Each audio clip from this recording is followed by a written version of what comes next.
Bat হাতে কিছুতেই সুবিধা করতে পারছেন না tiger allrounder Shakib Al Hasan. Caribbean premier লিগে এই নিয়ে টানা 3 ম্যাচে ব্যাট হাতে ব্যর্থ তিনি। বল হাতে অবশ্য 2 ম্যাচে উইকেট শূন্য থাকার পর অবশেষে পেয়েছেন উইকেটের দেখা। সাকিবের এমন পারফরমেন্সের দিনে হাড্ডাহাড্ডি লড়াই শেষে টেবিলের তলানিতে থাকা ত্রিনবাগো নাইট রাইডার্সের বিপক্ষে 8 রানের জয় পেয়েছে অ্যান্টিগা। স্যার ভিভিয়ান রিচার্ড স্টেডিয়ামে টস হেরে ব্যাট করতে নেমে শুরুটা ভালো হয়নি অ্যান্টিগার। মাত্র ৭৭ রানে 5 উইকেট হারিয়ে বিপদে পড়ে তারা। এরপর দলের হাল ধরেন অধিনায়ক ইমাদ ওয়াসিম এবং ফ্যাবিয়ান অ্যালেন।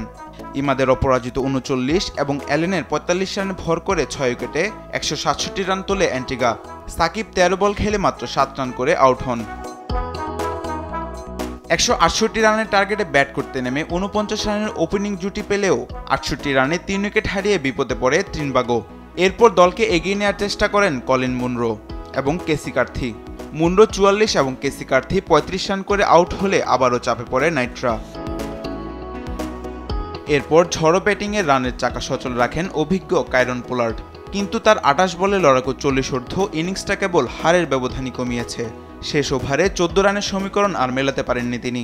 শেষ পর্যন্ত ৬ উইকেটে ১৫৯ রান তুলতে সক্ষম হয় নিকোলাস পুরানের দল। এদিন বল হাতে দুর্দান্ত ছিলেন সাকিব। মাত্র ১ ওভার বোলিং করার সুযোগ পেলেও ২ রান দিয়ে একটি উইকেট তুলে নেন তিনি। এই জয়ে ৫ পয়েন্ট নিয়ে টেবিলের শীর্ষে উঠে এসেছে অ্যান্টিগা। মাহবুব তামিম, স্পোর্টস ডেস্ক, দেশ টিভি।